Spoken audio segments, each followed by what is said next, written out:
sana veremediğim ne varsa, döşeğindeki sıcaklığı, akça karnında taşıyacağı bebeğini, tertemiz kalbindeki huzuru, hepsini onda bulasın beyim. Selcan, ben...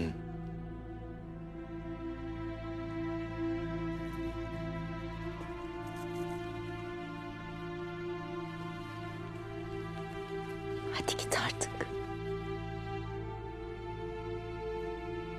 Allah sizi mesut etsin. Boyun boylansın, soyun soylansın.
Hoş geldiniz.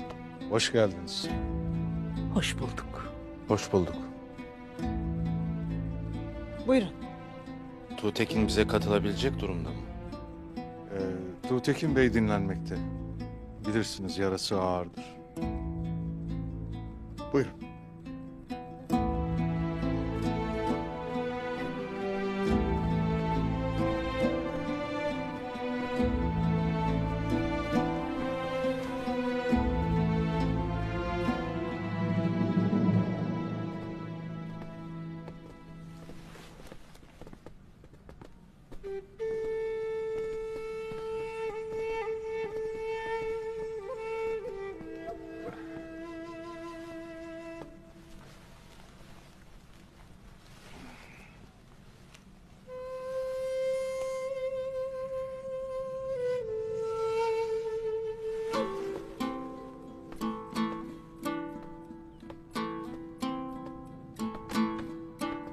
İşte şimdi tamam olduk.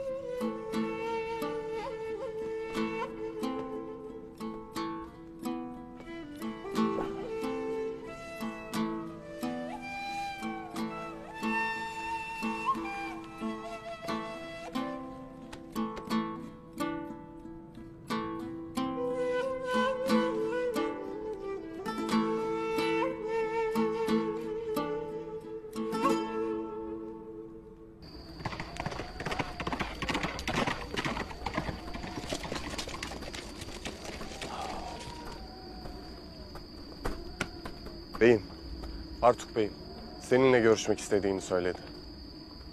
Eyvallah Dumrul. Birazdan gider görürüm kendisini.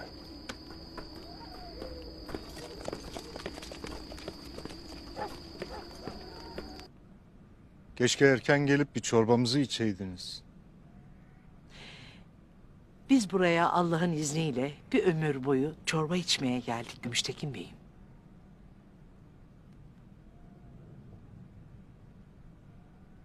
Sebebi ziyaretimiz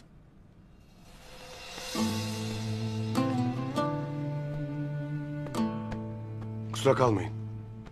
Anca gelebildim. Hoş geldin yeğenim. Hoş bulduk dayı. Gel hele.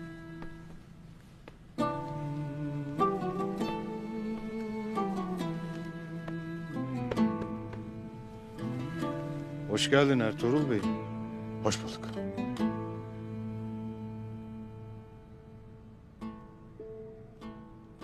sebebi ziyaretimiz hayırlı bir iş içindir.